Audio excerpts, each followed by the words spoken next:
Bom, galera, vamos falar hoje sobre o tema de estudo de nossa série, a origem da vida.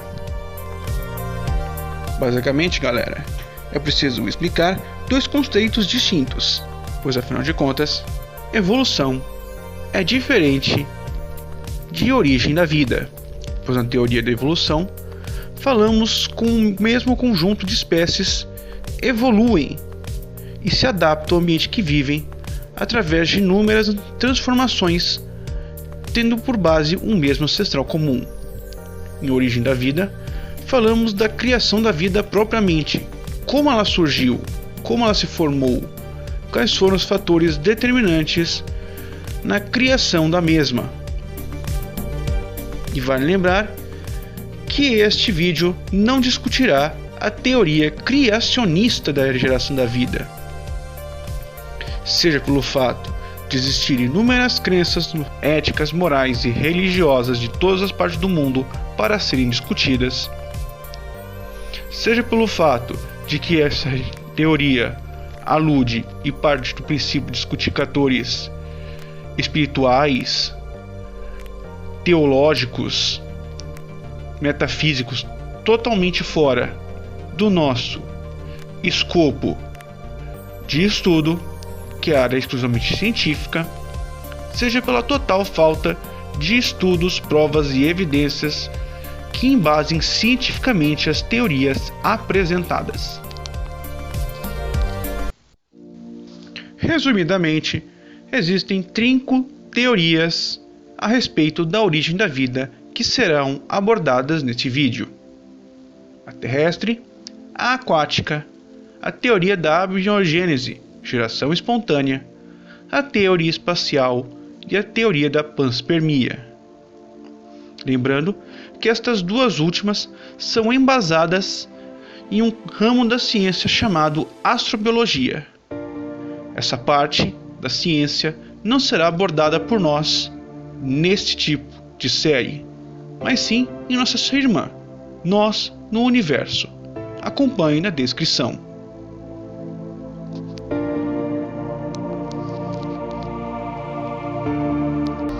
Bom, galera, começaremos falando sobre a teoria terrestre da origem da vida.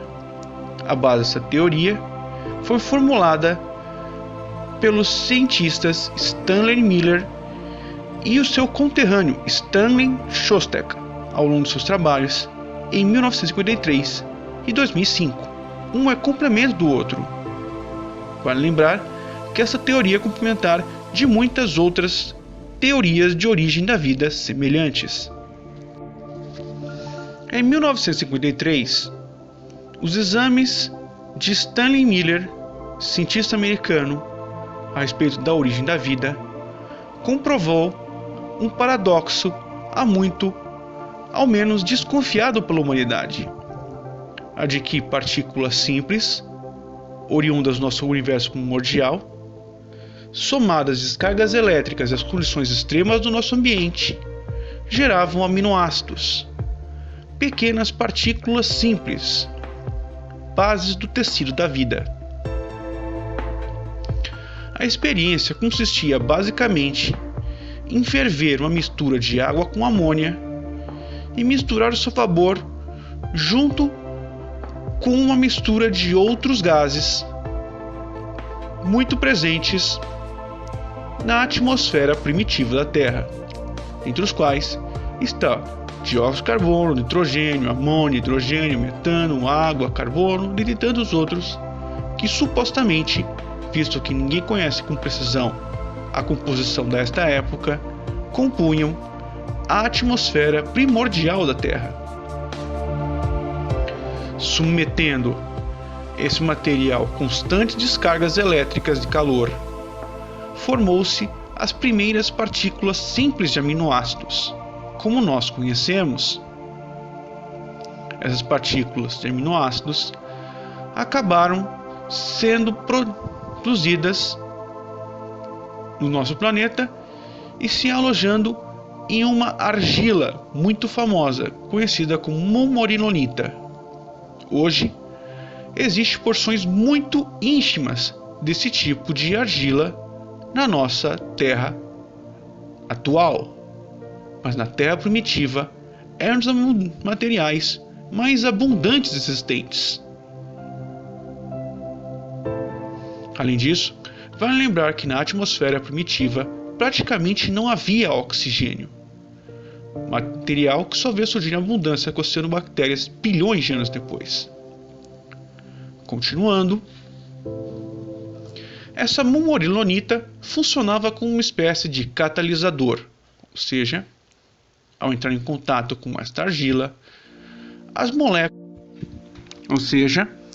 ela acelerava e potencializava as reações entre estas moléculas.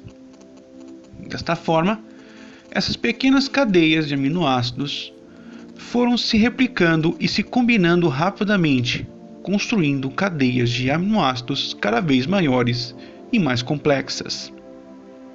Como nós sabemos, a vida deve, além de possuir um genoma, possuir uma capa, uma membrana, um invólucro, algo que receba esse material do replicante e ao mesmo tempo utilize-se destas instruções oferecidas por ele para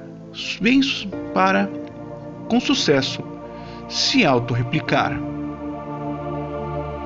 Assim sendo, este material encontrou uma camada que nós conhecemos como lipídios. Esse material lipídico, ele é conhecido por ter uma dupla camada, uma hidrófila, que deixa a água entrar, e outra hidrófita, que repele a água, ou seja, uma camada bilipídica, onde a água pode entrar, mas não pode sair. Uma vez que este material genético se aloja dentro dessa molécula,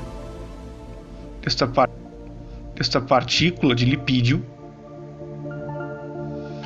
ela fica então nele retida e passa então a constituir um DNA básico, o DNA primordial dos primeiros seres vivos existentes no planeta Terra.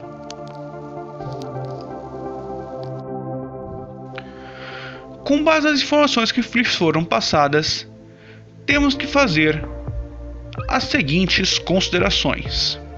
Primeiro, é preciso lembrar-lhes que esta é apenas uma das muitas teorias de origem da vida.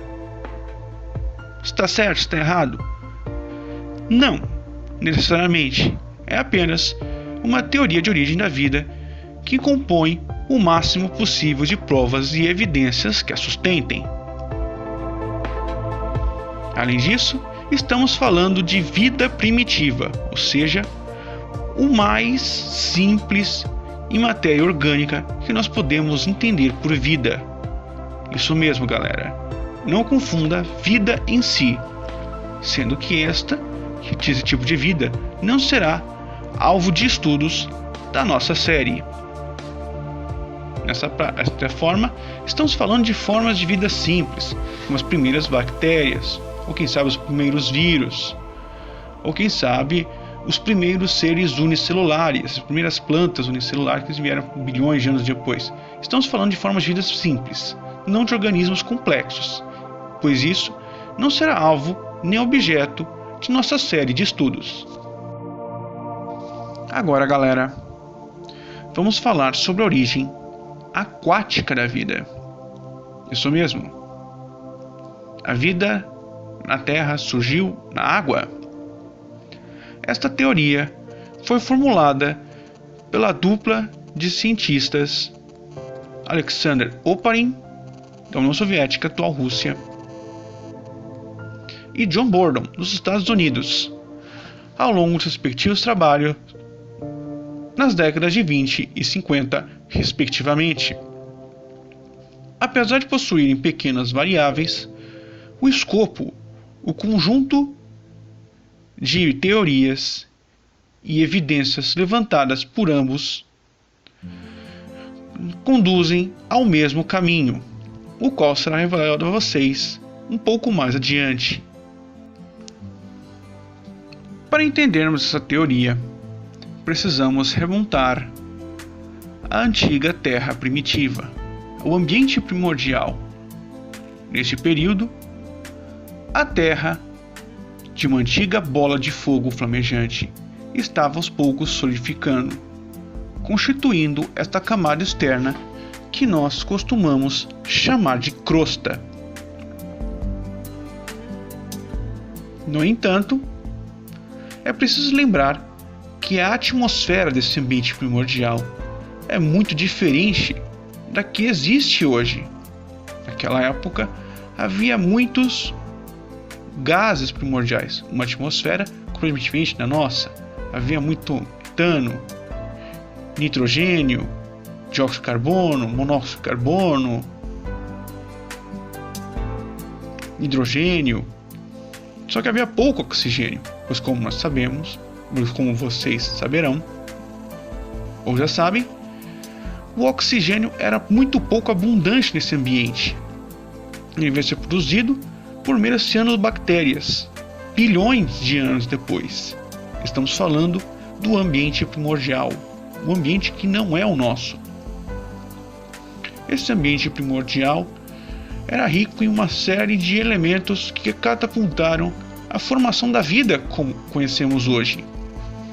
E, de certa forma, alguns elementos da teoria de Miller e da teoria de Bordon e Oparin se cruzam, como, por exemplo, a descrição do ambiente primordial. Só que a base, a forma como a teoria é descrita, é que muda. Basicamente, a Terra primordial ela era formada por uma série de gases primordiais, como já disse. Só que também ali havia muito calor, muita atividade vulcânica, muita atividade elétrica. A nossa camada de ozônio praticamente não existia. E, portanto, o conjunto de elementos que formaram a sopa primordial da vida estavam lá presentes. Esse conjunto de fatores absolutamente impróprios e adversos para a vida, por incrível que pareça, ajudaram a formar a vida. Mais tarde, vocês conhecerão sobre zona de abiogênese no nosso universo. Mas voltando ao assunto, esse conjunto de fatores extremos, atividades vulcânicas, calor intenso, radiações ultravioleta, formaram não a vida propriamente como a conhecemos, mas, no entanto, formaram aquilo que é propriamente um conjunto de elementos não muito bem explicados, que dão origem da vida, os chamados coacervados, ou seja, nesse sistema básico, proteínas e aminoácidos acabam entrando em um ambiente aquático, um ambiente plasmático, e formando não propriamente um ser vivo. É preciso que vocês entendam isso. Um coacervado não é necessariamente um ser vivo, mas sim um sistema independente, próprio, capaz de fazer trocas com o ambiente